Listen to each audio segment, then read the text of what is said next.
talk about the Lormerans Queen's Plate, you talk about superlatives and attention to detail unparalleled in South African horse racing. It really is the greatest weight for age contest over 1600 meters, and Teletrack billed it the race of the decade. They billed it the race of the century, and it lived up to the expectations of all and sundry in no uncertain terms. The race was won by a son of Twice Over, owned by Bernard Cantor, Nick Johnson and Jack Mitchell, with his daughter Nancy.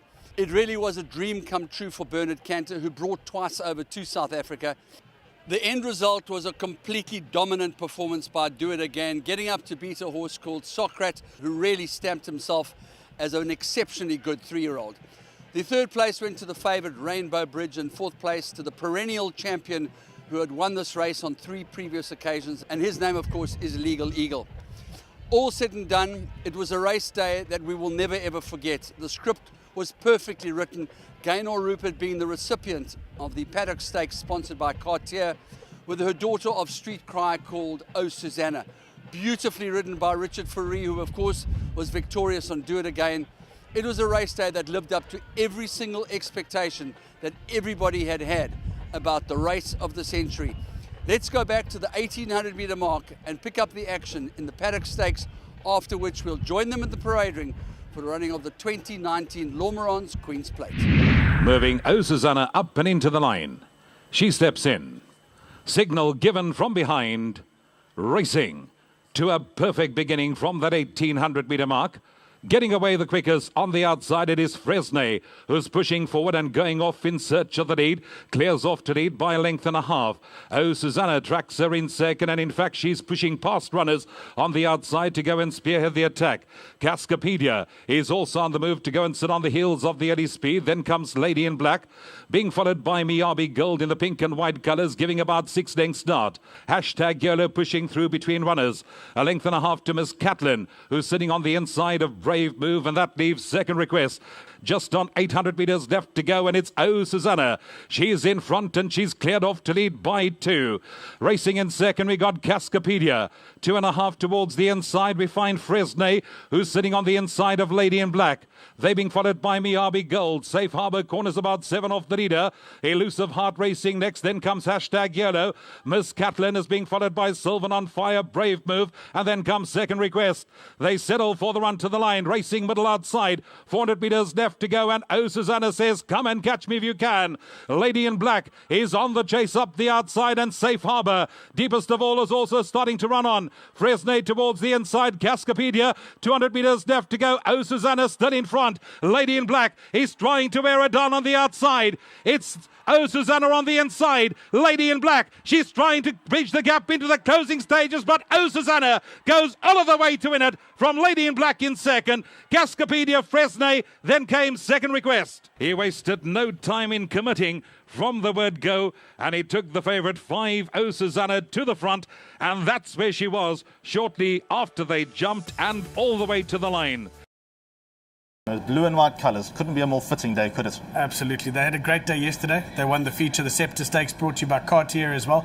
So I think, yeah, certainly Lormerans are having the fair share of the spoils. Let's talk a little bit about the runner-up, Lady in Black, because she gets damn close to Oh Susanna every time they meet. And again, so close, but no cigar. Yeah, and it's interesting that there's such a big discrepancy in their ratings, 121 to 108 or something. Put these two in handicap terms where merit ratings are going to be told, I think I'd be with Lady in Black. Absolutely, although Oh Susanna just keeps on defying all beliefs, even though she was the best weighted horse in the race, even though she is the defending champion of the Cartier Paddock Stakes. She just keeps putting it in and getting the job done. What will she be worth at stud now? When her first baby goes through the ring, Grant, is there a number that you can think of? Tell you what, you go to, can you imagine that going to Dynasty or something like that in Dynasty? Or it'll be record numbers, I think, in any cell. There she is in all her glory. Oh Susanna, now a 2-time winner of the Cartier Paddock Stakes, and fantastic start to finish win from Oh Susanna, defeating Lady in Black. It was close for third. The Joburg Raider Cascapedia was involved there with Fresnay, but there was a big gap back to third, which again shows the dominance of these front two. Grant. Yeah, absolutely. I think they're the leading fillies around. They're not going to just stop here in terms of bumping heads with each other. They're going to see each other in a couple of other races too. In the big ones, Oh Susanna seems to save a bit of stuff for the big days. She gave us a hard time at the back. She's such a lion. She's the most aggressive in a good way, filly to train.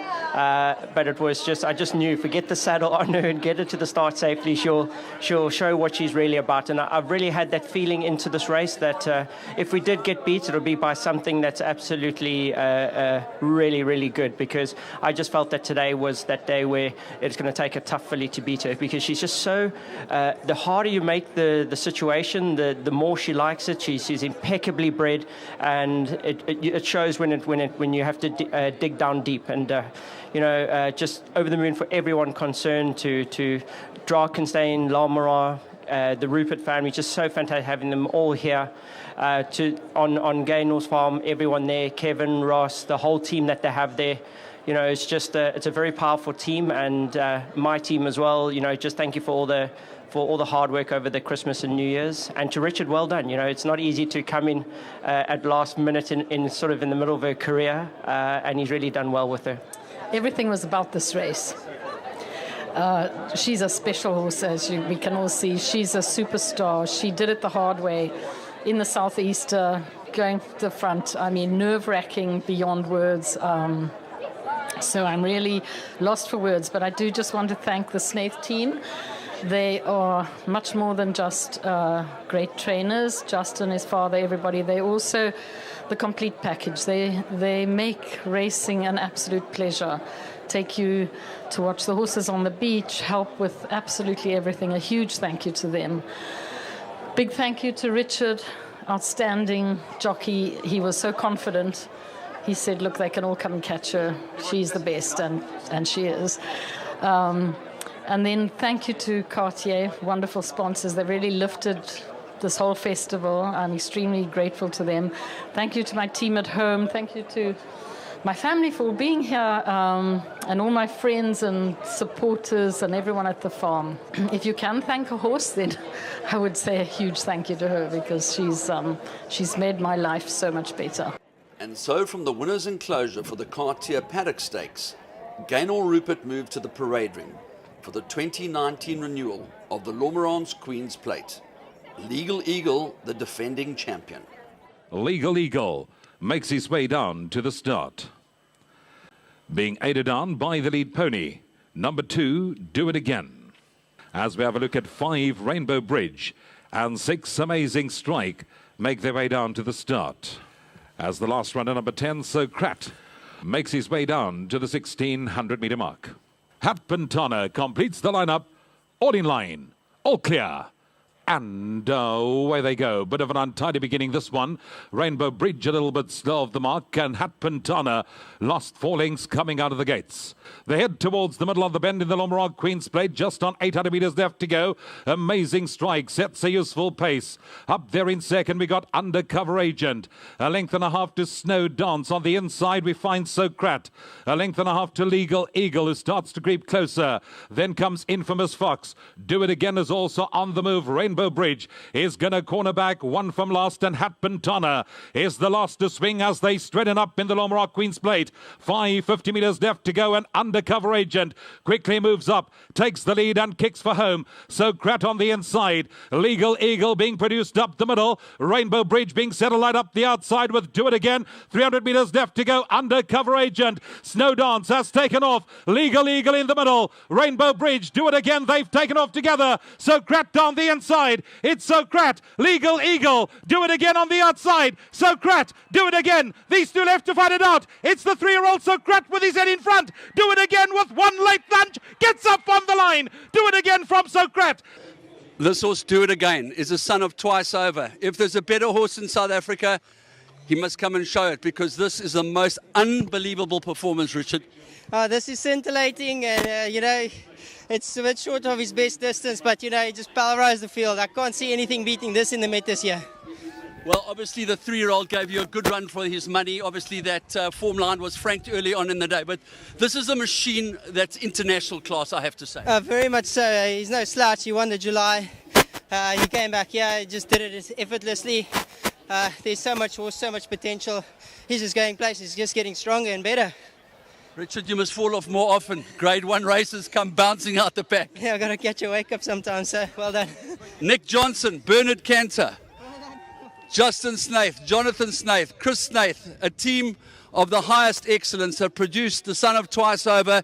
It was Bernard Cantor's dream to bring this horse out to South Africa. He's out of a mare called Sweet Virginia, who was a small little daughter of Casey Tibbs, but he's a giant of a horse, and he's beaten the best Lomrance Queen's Plate field we've ever seen assemble here at Kenilworth. I have always had a dream, and the dream was to win the Queen's Plate. It has been a dream for 30 odd years. So I have to say thank you to my partners and to Jack. Jack unfortunately is not here, but Jack, we salute you. To Nick, to all of them for letting me in, and John Freeman, who insisted I go into this partnership. So I was the late entrant and I'm getting maximum exposure. It was great. To the Snaiths, now let me tell you, Justin and Jonathan know nothing, absolutely nothing. The real trainer is Chris, okay? Believe me, I can't be fooled. I've been around too long. Chris, well done. You and your sons are amazing. It has been absolutely the July in this. Who could ask for more? But there's one more. Well, I have to thank a lot of people. John Costa, who stands Twice Over. John, I don't know what we would have done without you. Well done. The breeder, Robin Bruss. Robin, I'm sure you're not here, but to you, fantastic. Thank you. But there's one person more than all of us put together, and that's Gaynor Rupert. I had a phone call from Epsom, and they said, look, whoever arranged this day in Cape Town, can they help us at the great Epsom Derby in England? Because we obviously don't know what we're doing. This is just a fantastic achievement, Gaynor, and thank you so much for what you've done for racing, for what you do for the industry, the stability that you add. Thank you. Thank you so much. It's been fantastic. Absolutely fabulous, Bernard, and well done to you for winning your first Queen's Plate. That's absolutely fantastic, and you'll also get a bottle of bubbly, a beautiful Queen's Plate. You know, Bernard obviously has said thank you to everybody, and it's a magnificent day put on by Gaynor. He actually was born at Drakenstein as well, which makes it, you know, a little extra special. But the most important thing is that Jack Mitchell is not here. So, you know, he's an amazing man, so good for Cape racing. He's the most fantastic partner. We've shared a number of horses together, and Jack, if you're watching, we send lots of love, and we wish you were here with us. But what an amazing day. It's a dream to win the Queen's Plate. Couldn't agree more. Well done to you all. Go away and celebrate in top style. And we've got another trophy coming through for you, Nick. Well, what a fantastic race. Of course, bred by Drakenstein, owned by Nick Johnson, Bernard Cantor and Jack Mitchell, and trained by Justin Snaith, ridden by Richard Furry, his first Queen's Plate.